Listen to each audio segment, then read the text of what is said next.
Claro. Bueno, ante todo, feliz año. Espero que este 2024 les traiga muchas bendiciones, salud, paz, tranquilidad, buenos momentos en familia y que le hayan pasado bien en las fiestas. Vamos a ver quién nos da la oración de entrada. Bueno, Paul, aunque estés manejando, vas a tener que ser tú, porque no veo ningún otro obligatorio que quiera unirse. Bueno, buenas noches a todos. En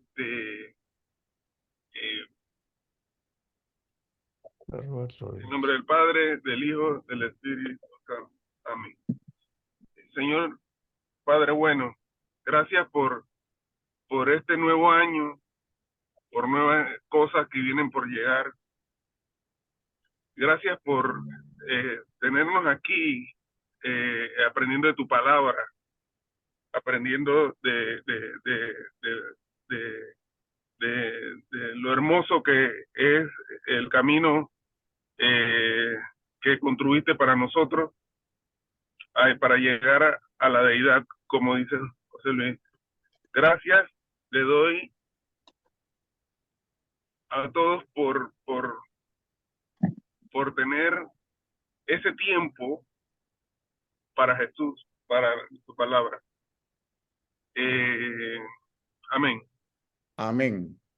Bueno, este es el plan. Hoy vamos a hablar sobre la profecía en Israel o sobre los profetas.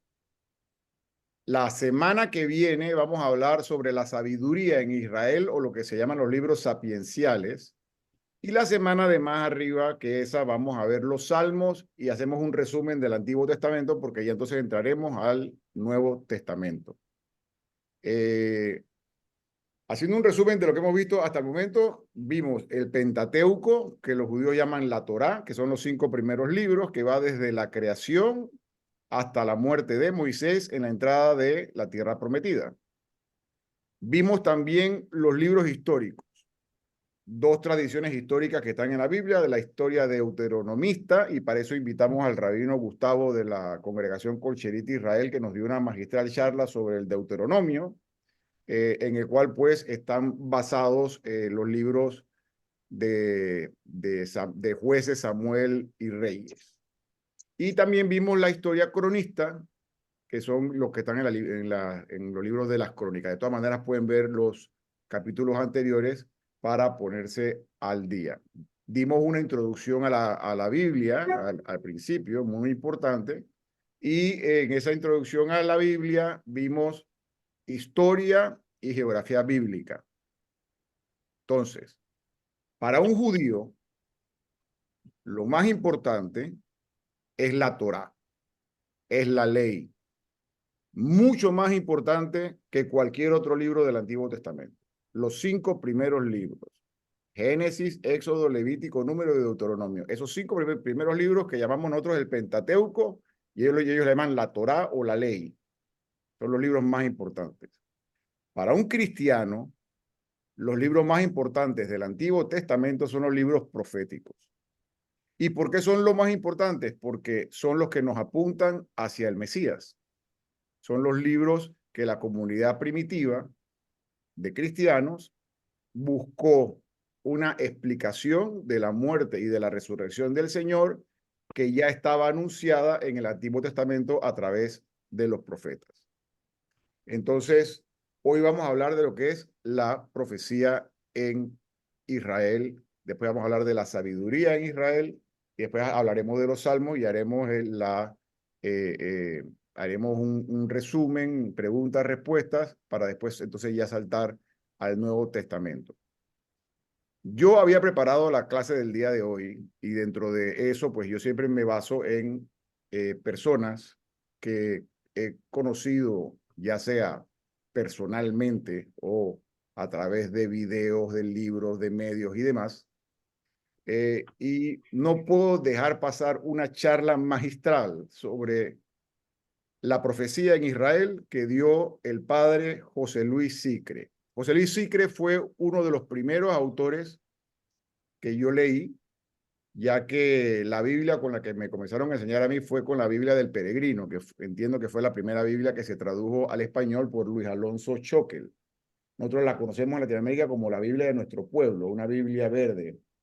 El alumno, digamos, uno de los alumnos predilectos de Luis Alonso Choquel y con quien publicó varios libros, fue con el padre José Luis Sicre. Además de eso, el padre José Luis Sicre es el autor de la obra Introducción al Antiguo Testamento, que va por el 8º o la 9ª edición y que forma parte de la cartilla que nosotros estamos utilizando de la UCA, de la Universidad de Centroamérica. Él también colaboró en la Universidad de Centroamérica. Para que no se me olvide el montón de títulos del padre Sicre o del doctor Sicre o del profesor Sicre. José Luis Sicre es jesuita, nació en 1940, es doctor en Sagrada Escritura por el Pontificio Instituto Bíblico de Roma, profesor emérito del Pontificio Instituto Bíblico de Roma y de la Facultad de Teología de Granada. Estuvo mucho tiempo en la Facultad de Teología de Granada, que es llevada por jesuitas. Ha sido profesor invitado de la Facultad de Teología en San Miguel, Buenos Aires, y de la Universidad de Valparaíso, Chile. Ha enseñado también en El Salvador, como dijimos en la UCA, en Israel y en Brasil. Director del Comentario Literario y Teológico a la Nueva Biblia Española. Y en los años 1998 al 2004 fue el director o el presidente de la Asociación Bíblica Española.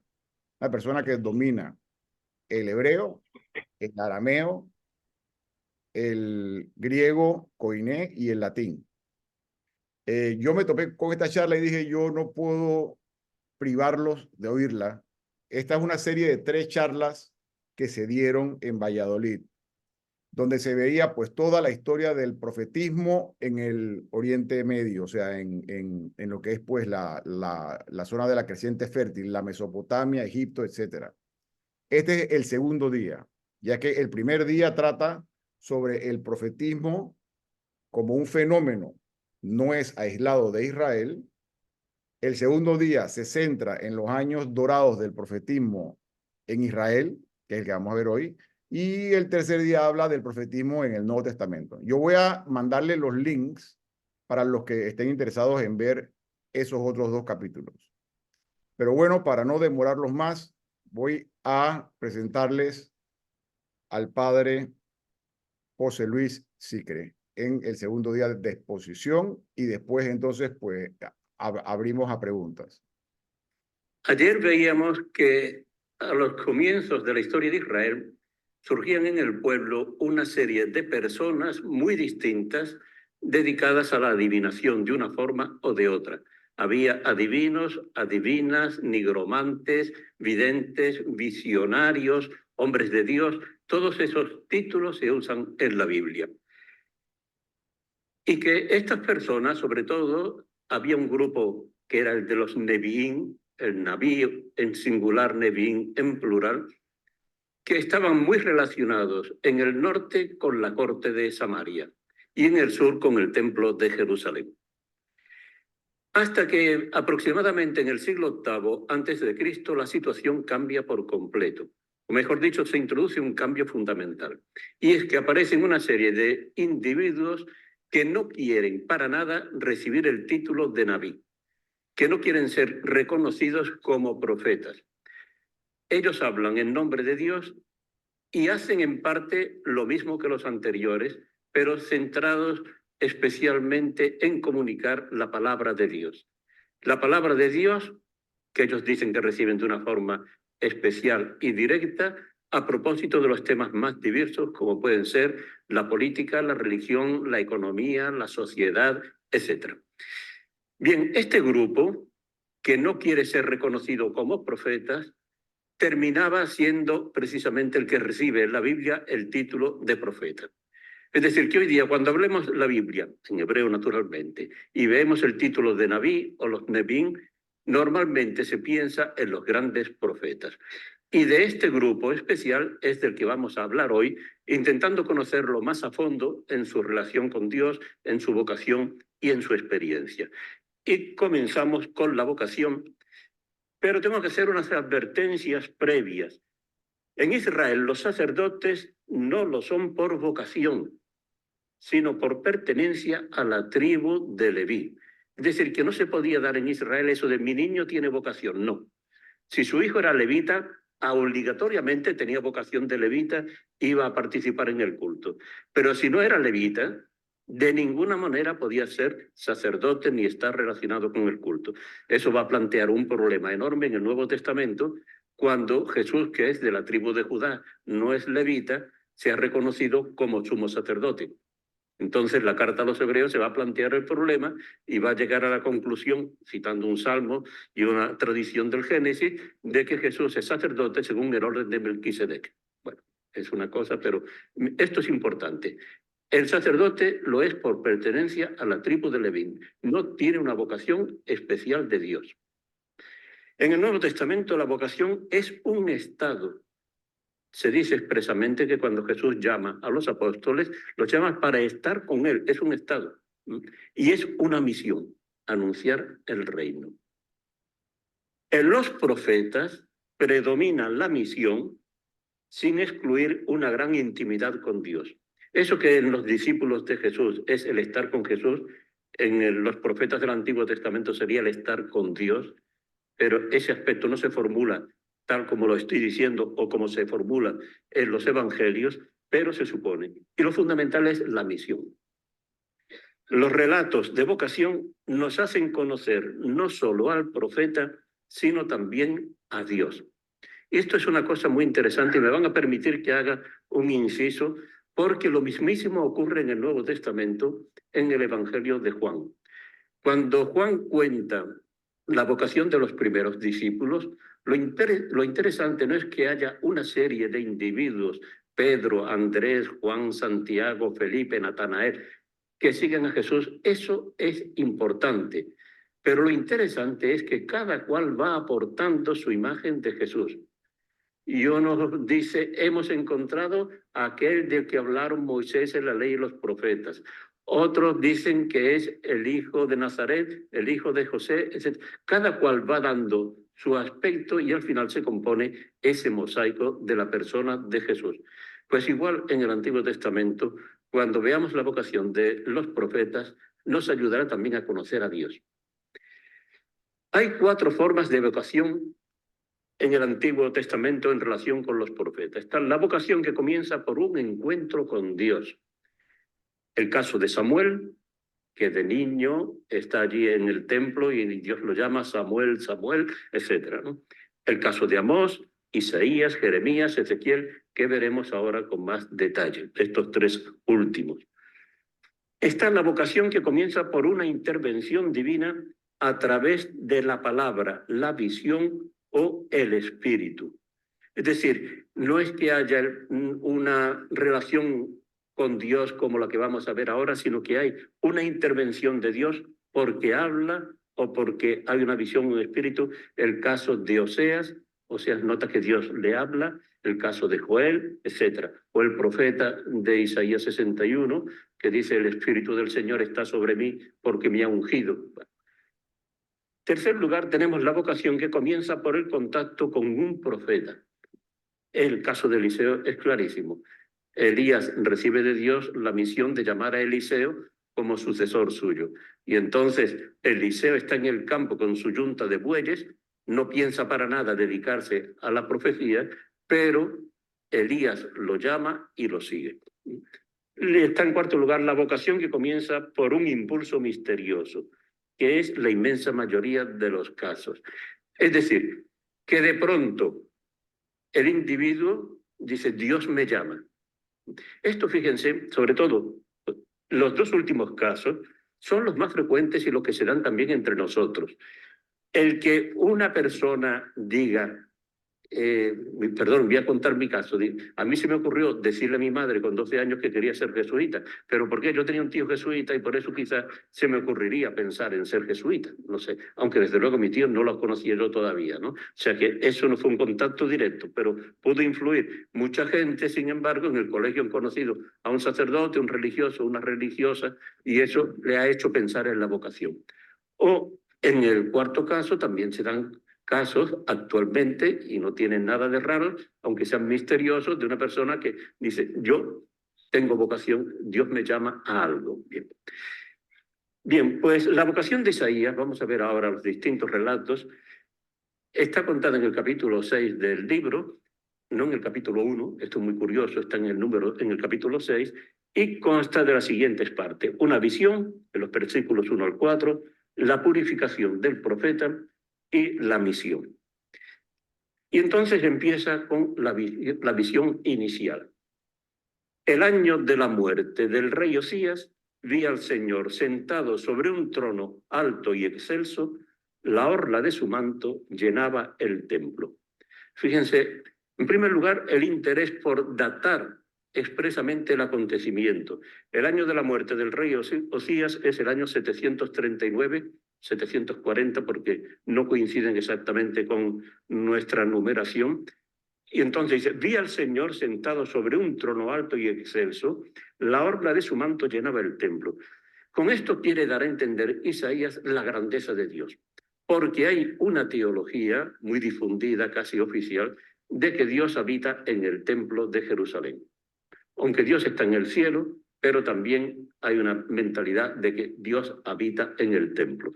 Isaías dice que la orla de su manto, es decir, lo más externo, la parte más superficial o lejana del manto, eso sirve para llenar el templo. No hace falta que Dios esté llenándolo. Es tan grande que solo la orla del manto llenaba el templo. Y por encima de él había serafines erguidos, con 6 alas cada uno. Con 2 alas se cubrían el rostro, con 2 alas se cubrían el cuerpo, con 2 alas se cernían. Y clamaban alternándose, Santo, Santo, Santo, el Señor de los ejércitos, la tierra está llena de su gloria. Y temblaban los umbrales de las puertas al clamor de su voz, y el templo estaba lleno de humo. El templo se convierte en una especie de monte Sinaí cuando Dios se revela donde hay tormenta y donde hay humo y donde hay temblor de la tierra, terremoto. Bien. Entonces, fíjense, los serafines generalmente se han representado así. Aquí tienen las 6 alas, aunque esto no corresponde a lo que dice el texto bíblico, porque con las alas, 2 alas estaban cubriendo la cabeza, con 2 alas estaban cubriendo el cuerpo, con 2 alas se cernían. Aquí, en esta reproducción, los tienen, pero también con el mismo problema que se plantea el artista. Y es que si quiere las 2 páginas, las 2 alas de arriba están cerniéndose, pero no se cubren la cara claramente. Y no están por encima del Señor, cosa que es importantísima en este relato. Están por encima del Señor. ¿Y por qué digo que es importantísimo? Miren, estos son los serafines. No son esos señores que hemos visto antes, con figura humana, sino que lo tienen aquí. Esto es un serafín. Saraf en hebreo significa ardiente. Y el serafín está tomado de la cultura egipcia, de la religiosidad popular egipcia, de la popular y de la oficial. Y entonces el serafín era la cobra ureus. Y se le representaba protegiendo a la divinidad. Este es el buey Apis, importantísimo en la religión egipcia. Y como ven aquí, el serafín no tiene nada más que 2 alas, es una serpiente, una cobra, tiene 2 alas, pero con esas 2 alas lo que hace es proteger al buey Apis, proteger al Dios. Isaías lo que hace es recoger la tradición egipcia, la religiosidad popular egipcia, en vez de condenarla, la utiliza. Y la utiliza cambiándola para indicar que Yahvé, el Dios de Israel, no necesita de ningún serafín que lo proteja, sino que los serafines están cubriéndose el rostro ante él y están cantando su gloria. Santo, santo, santo. Después de esta visión tan impresionante, la reacción de Isaías es esta. Yo dije, ay de mí, estoy perdido. Yo, hombre de labios impuros, que habita en medio de un pueblo de labios impuros, he visto con mis ojos al Rey y Señor de los ejércitos. Les he puesto ahí con un color especial y repitiendo labios impuros 2 veces. Esto es una cosa muy curiosa, porque cuando uno de nosotros, por ejemplo, hace los ejercicios de San Ignacio, en la primera semana le hablan del pecado y siente la impureza, o en Cuaresma, sin necesidad de ejercicios espirituales, no se le ocurre a uno pensar, yo tengo los labios impuros. Puede decir, yo tengo un corazón impuro, yo tengo una mente impura, lo que quiera, pero lo de los labios no parece lo más fundamental. En cambio aquí va a ser fundamental, porque con los labios se habla. Y entonces Isaías va a ser profeta, y el que tenga los labios impuros es lo que le impedirá, según él, ser profeta. Entonces voló hacia mí uno de los serafines con un ascua en la mano. Aquí está el problema. Isaías necesita que los serafines tengan en manos, aparte de alas, ¿no? Y que había retirado del altar con unas tenazas. Lo aplicó a mi boca y me dijo, mira, esto ha tocado tus labios, ha desaparecido tu culpa, está perdonado tu pecado. Ya está el profeta preparado para la misión. Aquí tienen un grabado, siento que esté tan mal, pero no lo he conseguido mejor. Pero fíjense, Dios por encima del templo, en todas estas, las nubes, etcétera. Y aquí está Isaías, y hay un serafín que le purifica los labios. Esto lo tienen de una forma mucho más sencilla, es el mismo esquema. Dios sobre el templo de Jerusalén, el serafín que purifica los labios de Isaías. Este artista es de menos categoría que el anterior. Aquí tienen también cómo se repite el tema. El serafín, aquí ya se lo ha representado, porque se ven estas alas, pero ya se lo ha representado como un ser humano. Entonces, después de este acto, el profeta recibe la misión. Para contar la misión se utiliza un género literario.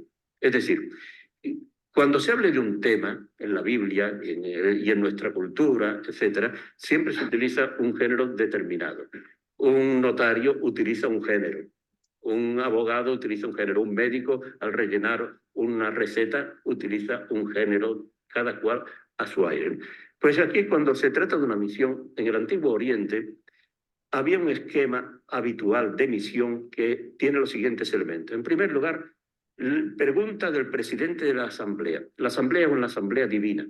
En el Antiguo Oriente están los dioses reunidos, y entonces hay una pregunta, que es del dios, o puede ser una pregunta como, por ejemplo, la que formula Gilgamesh, un personaje humano, un rey, a su corte. Ante la pregunta, lo que continúa es el desconcierto de los dioses ante la dificultad de la tarea. Lo que proponen es una cosa tan difícil que todos los dioses se quedan desconcertados, en silencio. Entonces, uno es propuesto o se ofrece. Le encargan la misión y la ejecutan. Este es el esquema con el que habitualmente se cuenta en el Antiguo Oriente una misión difícil.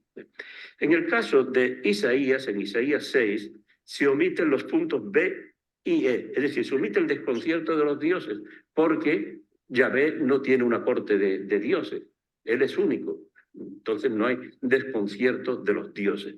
Y también se elimina la ejecución, porque la ejecución de la misión de Isaías será toda la vida de Isaías, todo lo que él haga a través y que queda consignado en su libro. Entonces el esquema ahora lo vemos. La pregunta de Dios, ¿a quién mandaré? ¿Quién irá de nuestra parte? Este plural invitó a algunos teólogos a decir que aquí estaba la Santísima Trinidad, pero en fin, eso no tiene sentido ninguno en aquel momento, ¿no? Es Dios que pregunta en un plural, ¿a quién mandaré? ¿Quién irá de nuestra parte? Y entonces Isaías inmediatamente se ofrece. Contesté, aquí estoy, mándame. Ya le han purificado los labios, ya se siente capaz de transmitir la palabra de Dios. Y entonces le encargan la misión. Él replicó, vete y di a ese pueblo. Ese pueblo se supone que es el pueblo judío, Judá concretamente. Oíd con vuestros oídos sin entender. Mirad con vuestros ojos sin comprender. Embota el corazón de ese pueblo. Endurece su oído. Ciega sus ojos. Que sus ojos no vean, que sus oídos no oigan, que su corazón no entienda, que no se convierta y sane. Fíjense la misión, esos 4 verbos, di, hablar, es fundamental en el profeta, pero lo que sigue es desconcertante. la misión de Isaías consistirá, a través de su palabra, en embotar el corazón, endurecer el oído y encegar sus ojos. A ver, ¿qué sacerdote cuando sube al púlpito quiere hacer eso con su público? Embotar del corazón, endurecer su oído y cegar sus ojos. Algo realmente extraño. Entonces Isaías pregunta, acepta la misión, pero pregunta ¿hasta cuándo va a durar? Y se pregunté ¿hasta cuándo, Señor? Y la respuesta de Dios, hasta que se desmoronen las ciudades despobladas y las casas deshabitadas, y queden los campos desolados. Porque el Señor alejará a los hombres y crecerá el abandono en el país. Y aunque queden en él 1 de cada 10, de nuevo será barrido, como una encina o roble que al cortarlos solo dejan un tocón. Y termina, ese tocón será semilla santa. Si no entienden todo esto de la vocación de Isaías, no se preocupen porque nadie lo ha entendido. Así. Y en el Evangelio, empezando por San Marcos, tuvieron la mala ocurrencia, que me perdone el Espíritu Santo, de utilizar estas palabras anteriores para explicar por qué Jesús hablaba en parábolas, con lo cual el día que hay que explicar eso uno se vuelve absolutamente loco. Es casi imposible. Pero vamos a intentar comprender lo que aquí se dice. Miren, utilizando una imagen no la he puesto, pero eso que se pone ahí, hasta que se desmoronen las ciudades despobladas, etcétera. Si han visto documentales de la Primera o de la Segunda Guerra Mundial, cómo quedaban las ciudades del norte de Francia, cómo quedaron las ciudades alemanas después de los bombardeos, etcétera, eso es lo que aquí se está diciendo. Algo que queda completamente destrozado y la población queda diezmada. Pero, aunque en ese roble solo quede un tocón, ese tocón será semilla santa. De ahí va a surgir una nueva vida. Aquí tienen otro grabado que es muy interesante porque fíjense, hasta ahora se ha representado a Dios, bueno, aquí han puesto 2 serafines, el templo de Jerusalén, el serafín purificando a Isaías, pero aparece aquí una novedad que es esta multitud y esta minoría, esta multitud que representa a todos los que van a ser, diríamos, condenados por la actividad de Isaías, se les va a embotar el corazón, se les va a cegar los ojos, etcétera, ¿no? Eso es, y es el símbolo de esas ciudades que han sido destrozadas, etcétera. En el fondo se está hablando aquí de lo que ocurrió en Israel, en Jerusalén, el año 701 con la invasión asiria y sobre todo en el 586 con la invasión babilónica. Bien. Entonces, resumiendo, las 4 grandes experiencias de la vocación de Isaías son estas. En primer lugar, la santidad de Dios. Eso que resuena en la voz de los serafines, santo, santo, santo, es algo típico del libro de Isaías. Tanto que hubo un comentarista muy famoso, Aigerot, que titulaba su comentario El Santo de Israel. El comentario al libro de Isaías, El Santo de Israel, porque es algo fundamental. Esa santidad que pone a Dios por encima de todo, que no necesita la protección de los serafines, que su presencia solamente la orla del manto basta para llenar el templo, etc. Es una grandiosidad inmensa. La imagen que tiene Isaías en todo su libro a propósito de Dios es la de esa santidad y esa grandiosidad sublime. Segunda experiencia es el pecado del hombre, empezando por el pecado propio. Soy un hombre de labios impuros que habita en medio de un pueblo de labios impuros. O sea, no solo yo, sino que también mi pueblo son un pueblo de labios impuros que le impide pronunciar como los serafines el canto de alabanza a Dios. El pecado del hombre después en el libro de Isaías aparecerá con todas las variantes posibles, de tipo político, social, económico, religioso. Tercera gran experiencia, la necesidad de purificación. Ese pecado no puede quedar así. Los labios de Isaías necesitan una purificación, con un ascua de fuego. Y el pueblo necesita ser purificado con una catástrofe militar terrible, hasta que las ciudades queden abandonadas y el pueblo quede diezmado. pero todo termina con la certeza de la salvación. Estos 4 puntos son fundamentales en Isaías y veremos cómo se reproducen en los casos siguientes. La vocación de Jeremías sigue un esquema bastante distinto a la de Isaías. El esquema se cuenta en el capítulo 1, nada más empezar el libro. Tiene lugar un encuentro con Dios, un discurso inicial de Dios, pero un discurso brevísimo, como veremos, una objeción del profeta, la orden de Dios de aceptar la misión, unas palabras de aliento y un signo para que le sirva de confirmación de esa misión. Bien. Entonces, el encuentro con Dios dice, el Señor me dirigió la palabra y se acabó. Jeremías no habla de una visión del templo, ni de serafines, ni de nada, sino simplemente de una experiencia interior. El Señor me dirigió la palabra. Y el discurso inicial es este: antes de formarte en el vientre te escogí. Antes de salir del seno materno te consagré y te nombré profeta de los paganos o profeta de las naciones. El término goín significaría pueblos, naciones, aunque terminó aplicándose sobre todo a los paganos. Fíjense estas frases que después se aplicarán también a San Pablo. Antes de formarte en el vientre te escogí.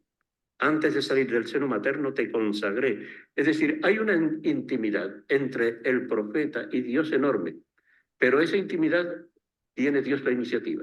El profeta no hace absolutamente nada, ni siquiera ha nacido, está en el seno de su madre, pero ya Dios lo ha elegido para ser profeta.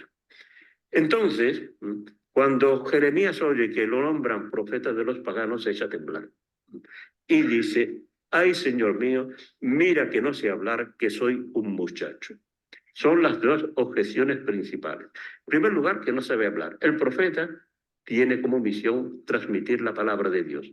Si él dice que no sabe hablar, no puede cumplir esa misión. Primera objeción. Es mentira. Sabe hablar perfectamente, pero lo que quiere es buscar excusas. Y la segunda objeción que pone, que soy un muchacho. Usa un término en hebreo, nahar, que es tan ambiguo como el término nuestro, muchacho.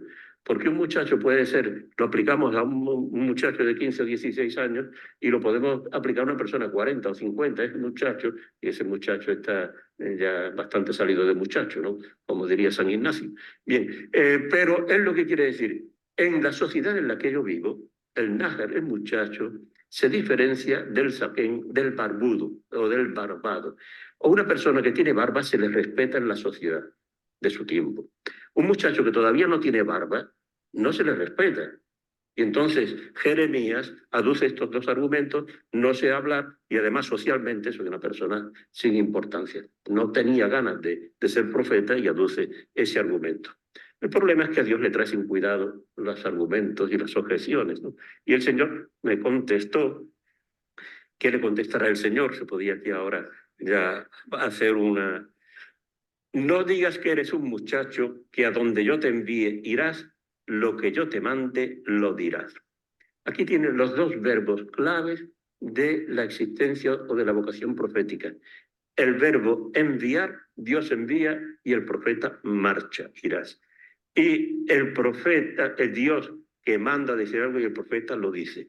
Enviar y oír y decir son los 2 verbos fundamentales en el profeta. Dios no admite excusas de ningún tipo, pero añade inmediatamente unas palabras de aliento. No les tengas miedo, que yo estoy contigo para librarte, oráculo del Señor.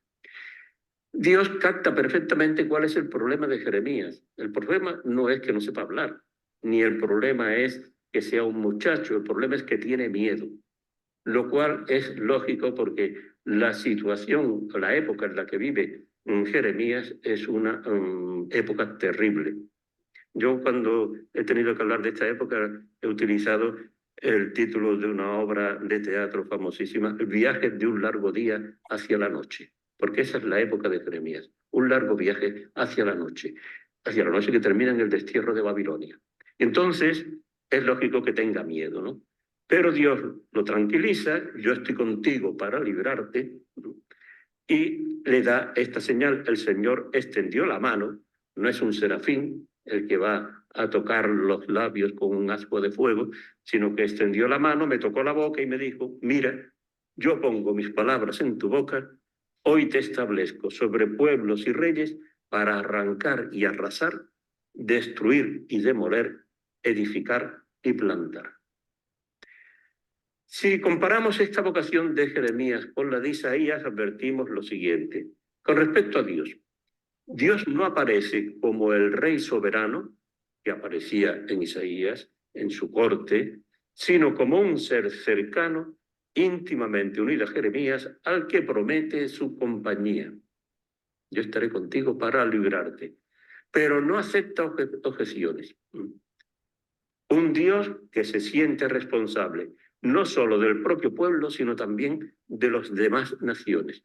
Recuerden que en el caso de Isaías, al principio cuando se habla, o al final cuando se da la misión es al pueblo de Israel, o si quieren más exactamente, al pueblo de Judá.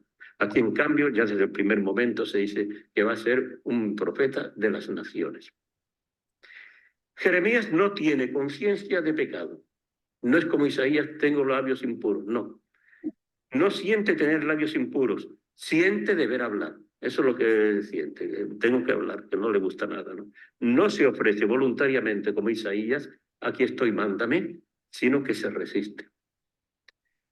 La necesidad del castigo, que en Isaías era fundamental, queda clara al final con las dos metáforas de la construcción y la agricultura. Le dice Dios que lo envía y que su misión consistirá en arrancar y arrasar, destruir y demoler, edificar y plantar.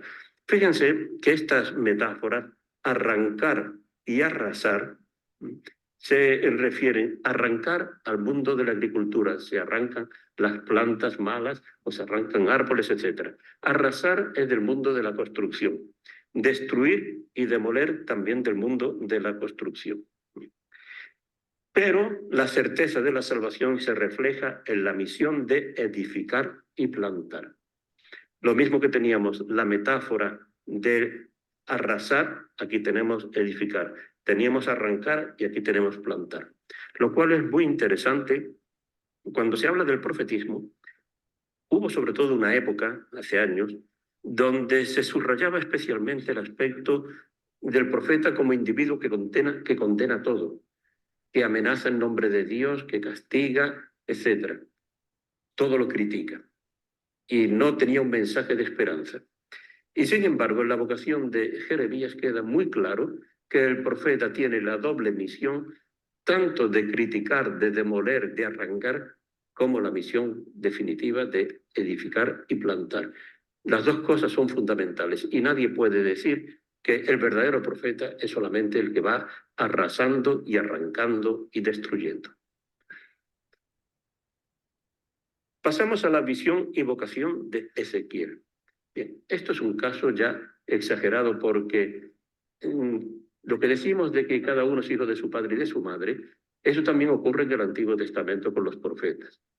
Entonces no piensen, como están inspirados por Dios, son todos iguales. No, son muy distintos. Fíjense, la vocación de Ezequiel, cómo la cuenta, y voy a reducir muchísimo, son 3 capítulos, pero esos 3 capítulos han sufrido muchos añadidos de la escuela de Ezequiel, de discípulos suyos. Y entonces se convierten en 3 capítulos inmensos, larguísimos. Y por eso me he limitado a seleccionar lo que es fundamental para que no se pierdan por completo. Pero fíjense la visión.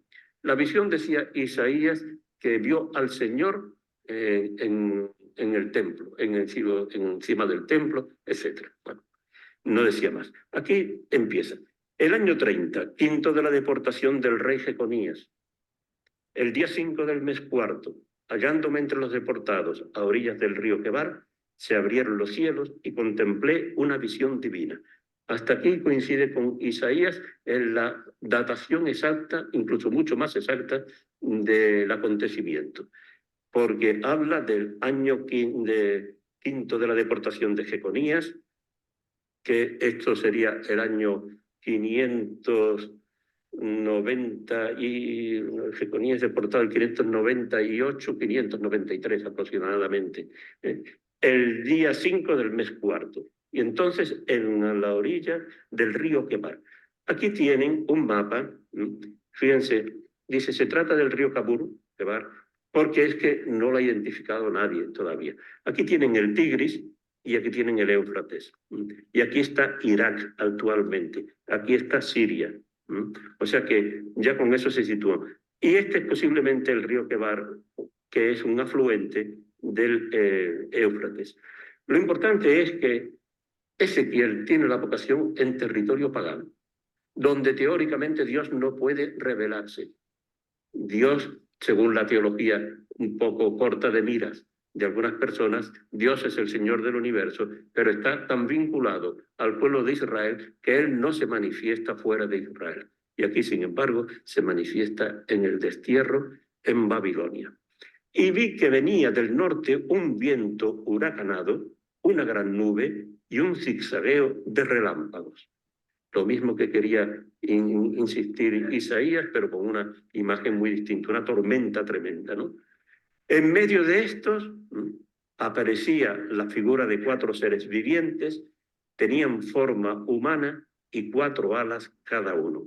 Y si no consiguen imaginarse a un ser viviente con forma humana y 4 alas cada uno, aquí lo tienen. Esta es una representación de Babilonia, donde el que tienen aquí es Marduk con 4 alas. 4 alas. Y aquí lo tienen a Marduk luchando con Tiamat. Marduk es el dios principal en la mitología babilónica y Tiamat es representa las fuerzas del caos. Y aquí Marduk está luchando con Tiamat, pero lo que me interesa es que vean que tienen esas 4 alas de las que habla Ezequiel. Ezequiel recibe la vocación en Babilonia y habla con el lenguaje de Babilonia, de la cultura mesopotámica. Esto es lo interesante.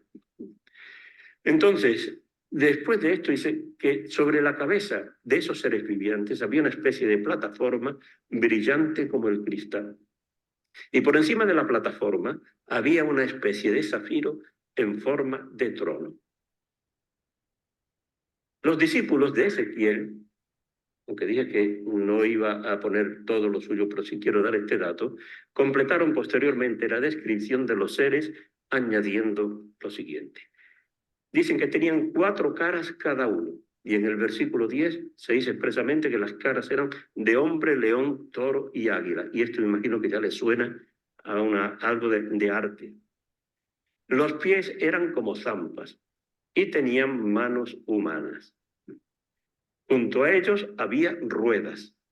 O sea que estas son las novedades: 4 caras, pies, manos humanas, ruedas. Fíjense en esta reproducción cómo ha intentado el artista, ha metido esta rueda, o sea que el trono, ya a Dios lo ha representado de una forma humana completamente, y aquí tienen los animales estos, donde prácticamente lo importante son las figuras del león, del toro, del águila y del hombre. Son los 4 evangelistas de la tradición posterior cristiana. Eso de un ser humano con cabeza de águila, por ejemplo, lo tienen aquí también en Mesopotamia, perfectamente representado.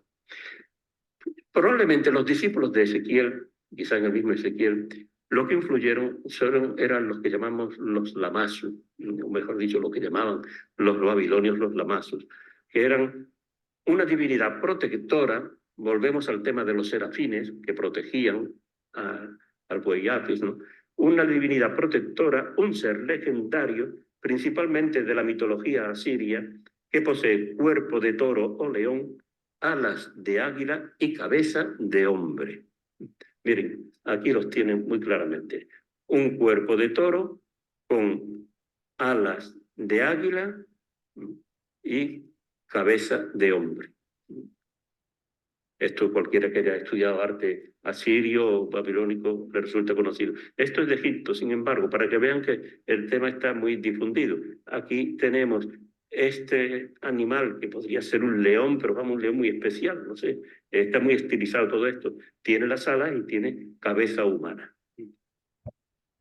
O, por ejemplo, este león con alas y cuernos.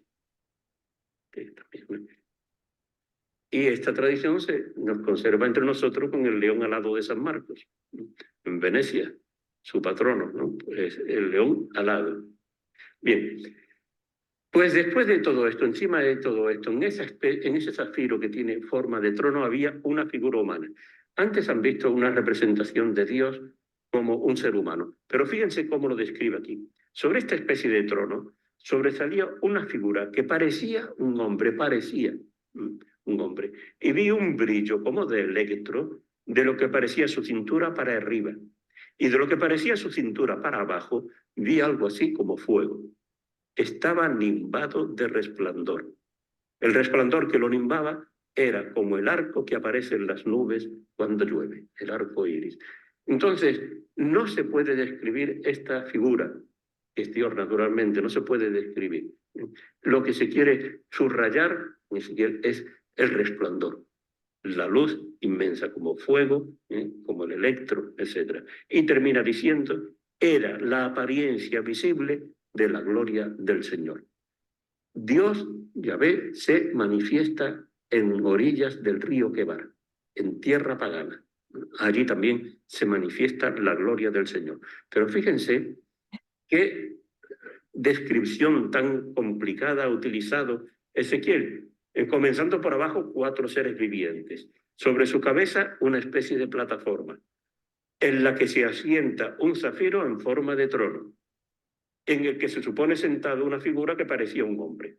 O sea que estos 4 seres, plataforma, el zafiro en forma de trono y al final una figura que parecía un hombre. Esto lo ha representado Rafael de esta manera, pero naturalmente ha sido muy libre, enormemente libre en su interpretación. En primer lugar, porque la figura no puede ser más humana. Una figura totalmente típica del Renacimiento. Ya. Aquí tienen los seres que sostienen, la plataforma la ha eliminado, ha puesto aquí este ángel que le venía muy bien y estos otros angelitos para sostener los brazos del Señor. O sea que es una interpretación tremendamente libre del texto de Ezequiel. Entonces pasamos ya a la vocación. Después de todo esto, ahora ya por fin aterriza a contar la vocación. Y fíjense, esto tiene los capítulos 2 y 3, larguísimos, que tienen el siguiente esquema, con una introducción, misión a un pueblo rebelde, palabras de ánimo, una acción simbólica, misión a un pueblo rebelde, palabras de ánimo, encargo y misión. Ezequiel es tremendamente barroco y recargado, con la desgracia de que sus discípulos eran peores que él. Y entonces el libro a veces es volverse loco, para saber lo que realmente es esencial y no perderse en medio de tanta digresión. Pero fíjense, aquí se repite el tema de la misión a un pueblo rebelde, lo tienen en rojo. Se repiten las palabras de ánimo en azul. Y en el centro está una acción simbólica. Por consiguiente, eso será fundamental. A la acción simbólica hay que darle mucha importancia, pero también a todo lo demás, ¿no? Como vamos a ver así. La introducción me decía, ese ser que aparece ahí nimbado de esplendor, me decía, hijo de Adán, es el título típico con el que Dios se dirige a Ezequiel. Siempre lo llama eso, hijo de Adán. Hijo de Adán, ponte en pie. Hijo de Adán significa ser humano. Lo personal, lo individual desaparece ante esta general idea.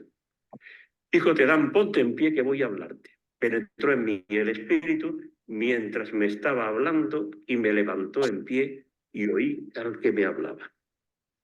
Y ahora, misión a un pueblo rebelde.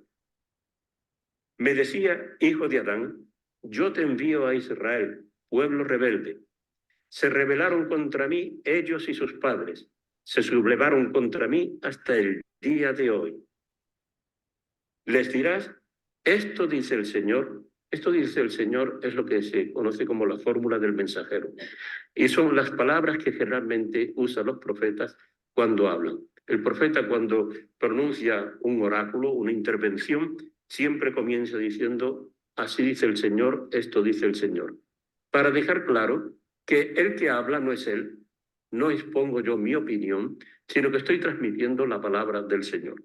En fin, aquí lo tienen, les dirás, esto dice el Señor, te escuchen o no te escuchen, pues son casa rebelde y sabrán que hay un profeta en medio de ellos. Vienen las palabras de ánimo, y tú, hijo de Adán, no les tengas miedo, no tengas miedo a lo que te digan, aun cuando te rodeen espinas y te sientes encima de alacranes. Les dirás mis palabras, te escuchen o no te escuchen, pues son casa rebelde.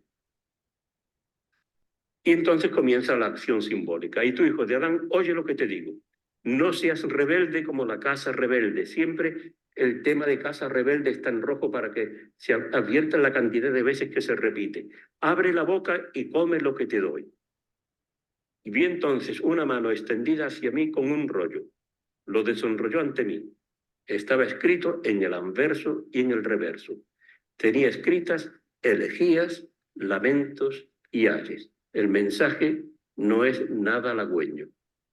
Es un mensaje de tristeza que anuncia la muerte, la elegía, los lamentos y los ayes de las plañideras. Y me dijo, hijo de Adán, cómete este rollo y vete a hablar a la casa de Israel. Abrí la boca y me dio a comer el rollo, diciéndome, hijo de Adán, alimenta tu vientre y sacia tus entrañas con este rollo que te doy. Lo comí y me supo en la boca dulce como la miel. Esto puede parecer como que Ezequiel fuese un masoquista y un sádico que disfruta comiendo un mensaje de amargura, de tristeza, y que le sabe como la miel. Sin embargo, cuando se lee todo el libro de Ezequiel, se dan cuenta de que no es así. Lo que se quiere dar aquí a entender es que el profeta acepta esa misión tan dura que Dios le encomienda, que no la rechaza, y que con tal de cumplir la voluntad de Dios, ese mensaje en la boca le resulta dulce como la miel.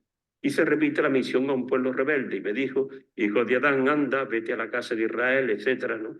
Y sigo, la casa de Israel no querrá hacerte caso, porque no quieren hacerme caso a mí, pues toda la casa de Israel son tercos de cabeza y duros de corazón. Isaías recibía la misión de endurecer el corazón del pueblo. Aquí no hay que endurecer nada. El pueblo es duro al máximo, es casa rebelde. Y otra vez palabras de ánimo. Hago tu rostro tan duro como el de ellos y tu cabeza terca como la de ellos. Como el diamante, más dura que el pedernal, hago tu cabeza. No les tengas miedo ni te acobardes ante ellos, aunque sean casa rebelde. Y me dijo, hijo de Adán, todas las palabras que yo te digo, escúchalas atentamente y apréndelas de memoria. Anda, vete a los deportados, a tus compatriotas, y diles, esto dice el Señor, te escuchen o no te escuchen. En resumen, el relato se centra en los aspectos psicológicos no se centra en los aspectos psicológicos o biográficos. La palabra de Dios debe llegar a Israel aunque no tenga voluntad de escucharla. Te escuchen o no te escuchen. El contenido de esta palabra es secundario. Lo importante es que Dios hable. Esto dice el Señor. ¿Qué es lo que dicen? Ya veremos. Ahora mismo no lo sabemos. Sabemos que va a ser un mensaje muy duro, muy triste. La misión fundamental del profeta será proclamar, así dice el Señor, independientemente del contenido que seguirá a esta fórmula. Ya veremos lo que sigue, ¿no? Entonces, la pregunta que se plantea uno al leer la vocación de Ezequiel es si es una vocación absurda. Nadie como Ezequiel expone mejor lo absurdo de la vocación profética, condenada desde el comienzo al fracaso. Ni siquiera tenemos aquí el hasta cuándo de Isaías. Isaías recibe una misión muy difícil, pero él dice, bueno, Señor, ¿y esto hasta cuándo? Aquí no hay un hasta cuándo. No hay una puerta abierta a la esperanza. ¿Qué sentido tiene entonces su vocación? Al menos sabrán que hay un profeta en medio de ellos. Fíjense que muchas veces decimos que Dios calla, que Dios no habla. Hablamos del silencio de Dios. Y esto, que en tiempos de Ezequiel podía ser una cosa muy fácil de repetir, porque la situación del destierro era tremenda. Sin embargo, aquí lo que quiere dejar claro Dios es que hay un profeta, que Dios está hablando. Por medio de él, Dios ha seguido en contacto con su pueblo, proclamando su palabra. No hay silencio de Dios. Comparando con Isaías y Jeremías, Dios es grandioso y misterioso, presente en el exilio. Esto quizás es el dato más importante. Mantiene su fidelidad a pesar de las rebeliones y traiciones de su pueblo. Podría haberse desentendido. Vosotros sois casa rebelde, ahí os quedáis. Yo no os hablo más, que os ocurra lo que os ocurra. Y sin embargo se mantiene. Ezequiel no se ofrece como Isaías, ni pone objeción como Jeremías. Cumple enseguida la orden de comer el rollo y al final queda aturdido. No lo he leído, pero es lo que se cuenta. El pecado del pueblo, no el de Ezequiel, se subraya muchísimo. Casa rebelde continuamente. Y la necesidad del castigo o purificación se sugiere en el contexto, en el contenido del rollo que devora Ezequiel, elegías, lamentos y ayes. La salvación no aparece por ninguna parte, ni siquiera indirectamente, pero será el tema esencial de la segunda parte del libro. El capítulo 40 al 48, todo es a la referencia a la salvación, y también se puede decir que a partir del capítulo 34 tenemos muchos elementos de salvación. Bien. La experiencia de Dios, que era el otro tema que iba a decir. Dios no irrumpe solo al principio, la vocación es el momento inicial. Dios no irrumpe solo al principio, se sigue revelando día a día. Generalmente lo hace a través de visiones y de nuevos mensajes. Es lo que dicen los profetas. Que Dios le hizo ver en visión o le transmitió un nuevo mensaje. Esto, por ejemplo, en el caso de Amós, él dice que el Señor me hizo ver una cesta de higos y de ahí saca un mensaje. El Señor me hizo ver que estaba en un muro con una plomada en la mano. Unas visiones muy curiosas. Y a partir de eso que ve, descubre el mensaje de Dios. En el caso de Ezequiel hay también visiones preciosas al final. Otra forma en que Dios se comunica al profeta es a través de la experiencia matrimonial, como es el caso de Oseas.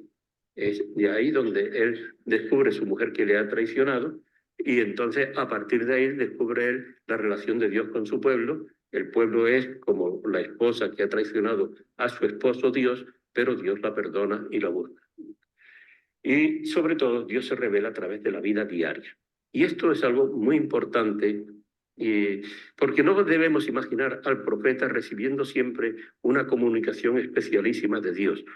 Cuando uno lee el libro de Amós, por ejemplo, se advierte que Dios le está hablando cuando va por la calle.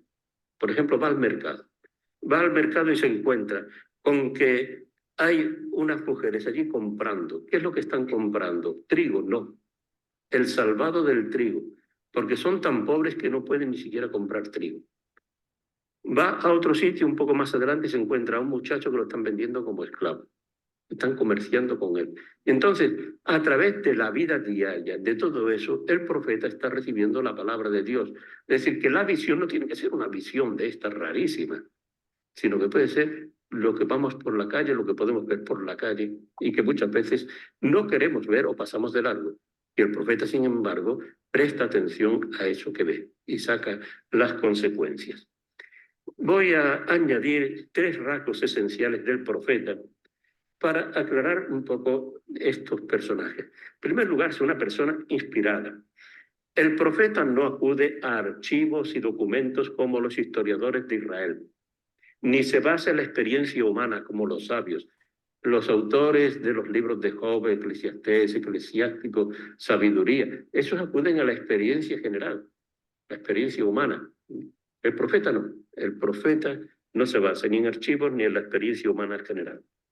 Se basa en la palabra que Dios le comunica. Por eso usa las fórmulas, palabra de Dios, oráculo del Señor, esto me hizo ver el Señor, fórmulas frecuentísimas, pero que en el fondo lo que quieren decir es que él tiene la certeza de que es Dios el que le habla a través de eso que está viendo o que está sintiendo en su interior. Y la palabra, y esto es importante, puede ser despreciada, puede retrasarse, es dura y exigente y es clara. Y esto se podría tratar detenidamente, pero voy a decir solamente unas palabras muy breves. El profeta propone la palabra de Dios, pero esto no significa que la gente le vaya a hacer caso. Lo pueden despreciar en la inmensa mayoría de los casos. O sea que es una palabra despreciada. La palabra puede retrasarse y eso significa que cuando al profeta le interesa porque le preguntan, como le preguntan a Jeremías, ¿qué va a ocurrir cuando han asesinado al gobernador Godolías? Si se huye a Egipto o se quedan en la tierra de Judá. Es un caso de vida o muerte, es urgentísimo. Y le preguntan al profeta cuál es la voluntad de Dios, huir o quedarse. Y Jeremías tarda 10 días en saber qué es lo que Dios quiere. Problema, que al cabo de 10 días la gente le dice, ya, estamos hartos de esperar. Ahora huimos a Egipto y tú te vienes con nosotros. Porque el mensaje que proclama es, hay que quedarse. Dios dice que nos quedemos. Y dice la gente, no, ahora ya nos vamos. Y tú te vienes con nosotros. Por otra parte, la palabra es dura y exigente, porque en muchos casos trata cuestiones muy duras. Y es clara, y esto lo digo, porque comparando la profecía de Israel con la profecía de Grecia, el famoso oráculo de Delfos, etc., el problema del oráculo de Delfos y de la profecía griega es que es muy oscuro. No porque habla en griego, sino porque, en primer lugar, habla la pitia, y la pitia lo que emite son unos sonidos inarticulados, que solamente entiende un individuo que es el profetes, de ahí viene el término profeta. Y entonces el profetes interpreta lo que dice la pitia de forma inarticulada. Pero el profetes habla en hexámetros griegos, lo cual ya tiene un poco más de dificultad. Y encima utiliza a veces unas imágenes y unas ideas que son ambiguas al máximo. Y, por ejemplo, no se sabe qué hay que hacer en Atenas para salvarse en el caso de la amenaza de los persas. Si hay que huir por mar o hay que quedarse en Atenas. Y entonces es una palabra muy oscura, muy difícil de interpretar. En la Biblia es clarísimo. Nosotros ahora leemos los libros proféticos y nos resulta difícil entender algunas cosas porque han pasado 28 o 27 siglos. Pero si no, en su época eran clarísimos y por eso los condenaban y los perseguían. Es una persona pública el profeta. No puede retirarse a un lugar de estudio y reflexión. No puede limitarse al espacio sagrado del templo o el santuario. Muchas veces van al templo porque es el único sitio donde puede reunirse la gente. No hay plazas públicas. No está la Plaza Mayor, ni está la Plaza de España, ni ningún sitio por el estilo, ¿no? Sino que hay que ir a la explanada del templo, que aquí ocurre lo contrario, que va uno a la catedral y delante de la catedral no encuentra ni una gran plaza ni algo por el estilo, ¿no? Pero en Jerusalén, en el templo, había una explanada enorme. Allí se reunía la gente y podía hablar el profeta, igual que en Betel o en Silo o en otro sitio, ¿no? Se halla en contacto con la problemática de la gente, religiosa, política, económica, social, todo. Al profeta le interesa absolutamente todo. Al sacerdote le interesa el culto, también en parte el aspecto de la justicia, pero sobre todo el culto. Al profeta le interesa todo, le interesa la política, es fundamental en el mensaje de los profetas, porque viven una época muy difícil desde el punto de vista político. En tercer lugar, tercer rasgo, el profeta es una persona amenazada. Y la amenaza viene de la gente porque puede ser la amenaza del fracaso apostólico, es lo que le dice Dios a Ezequiel. Ezequiel cantaba muy bien, tocaba muy bien, y encima a veces componía canciones un poco verdes, con lo cual la gente estaba así en el desierto, en el destierro, sin nada que hacer, cantaba Ezequiel y se iban todos a escucharlo. Y él terminaba muy contento. Y Dios le dice, mira, no te pongas tan contento porque escuchan tus palabras, pero no las practicas. Eres para ellos coplero de amoríos, de bonita voz y buen tañedor. Escuchan tus palabras, pero no las practican. He citado literalmente lo que dice Ezequiel, o sea, coplero de amoríos, de bonita voz, buen tañedor, pero mira, cuando se aterriza en la práctica, nada, no sirve de nada. El fracaso apostólico. Otras veces es el insulto, por ejemplo, a Oseas lo llaman, hay un insulto en la Biblia que se sigue utilizando en Yiddish, en el alemán de los judíos, Meshugá, que es idiota, imbécil, estúpido. Y eso es lo que les decían a Oseas. Luego la persecución y la cárcel terminó en Jeremías y estuvo a punto de muerte allí, ¿no? Luego la muerte, Zacarías lo matan al profeta Zacarías, ¿no? Luego está, y esto es importante, no solo la amenaza de la gente, sino también la amenaza de Dios. porque lo arranca de la actividad normal, le obliga a hacer algo que no le apetecía y le encomienda un mensaje muy duro. El caso por antonomasia es el de Samuel. Samuel es un niño que, según Flavio Josefo, tenía 12 años en aquel momento. Estaba viviendo desde pequeñito en el templo de Silo con el sumo sacerdote Elí. Los hijos de Elí eran unos sinvergüenzas, según dice. Y entonces Dios quiere reprender al sacerdote Elí y a su familia.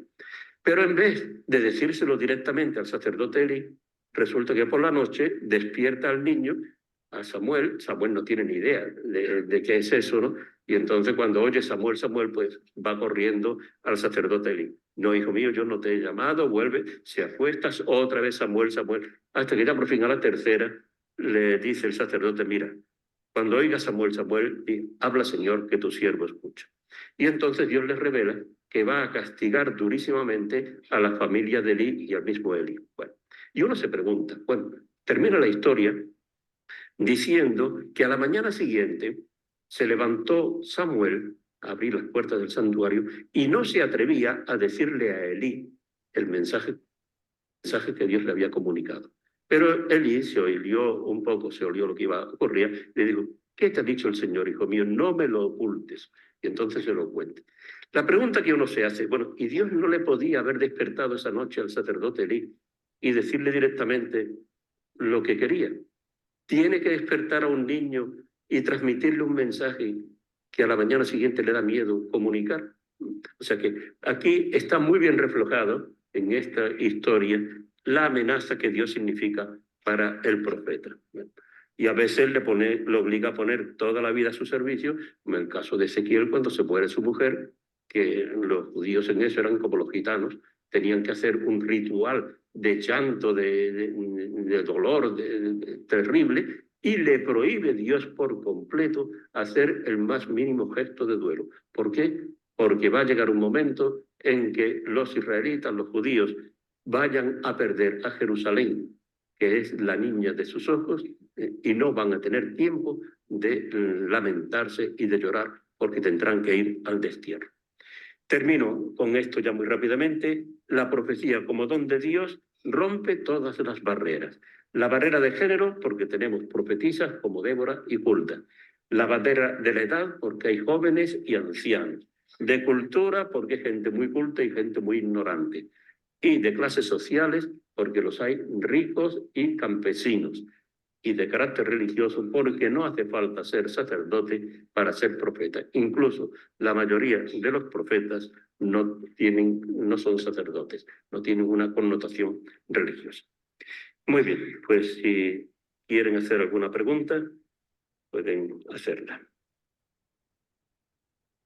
Bueno, y hasta ahí llega el video, así que si tienen alguna pregunta, con mucho gusto, porque yo no tengo mucho que agregar. Esta es una persona muy idónea. Lo que sí, bueno, sí hay algo que agregar sería que para poder entender los libros proféticos, que son los libros más difíciles del Antiguo Testamento, hay que entender la historia, la política, la situación desde la cual habla el profeta. De lo contrario, nos vamos a perder por completo. Son libros difíciles de entender si no lo entendemos desde la problemática que existe en ese momento, ya sea en el destierro, antes del destierro, momento difícil, etc. Pero yo les recomiendo que vean la serie de estos 3 videos, porque le va a dar una mucho mejor idea, y yo no pude haber hecho una presentación más explicativa de lo que el doctor, padre, profesor, como le quieran llamar, Sicre, ha hecho ahí. Así que bueno, no sé si tienen alguna pregunta. Espero que lo hayan disfrutado. Les voy a pasar el link por el teléfono de las 3 charlas. La próxima semana sí no me voy yo a tirar de vago nuevamente y voy a dar entonces lo que sería la sabiduría de Israel o los libros sapienciales, y después más adelante daremos los salmos y haremos el cierre del Antiguo Testamento. No sé si alguien tiene algo que preguntar. Si no, les agradezco enormemente. Ya les digo, cada vez que ustedes vean algo del doctor Sicre, con los ojos cerrados, léanlo, porque estamos hablando de una de las grandes eminencias que Dios nos ha regalado en la lengua española y sobre todo para el Antiguo Testamento. Así que bueno, espero que lo hayan disfrutado. Muchas gracias y nos vemos el próximo jueves. Gracias. Gracias, José Luis. Hasta Muchas luego. gracias. Gracias, Luis. Chao. Buenas noches, José Luis. Muy bueno. Gracias. Bye, bye. Chao. Gracias. Hasta luego. Bye. Gracias, gracias.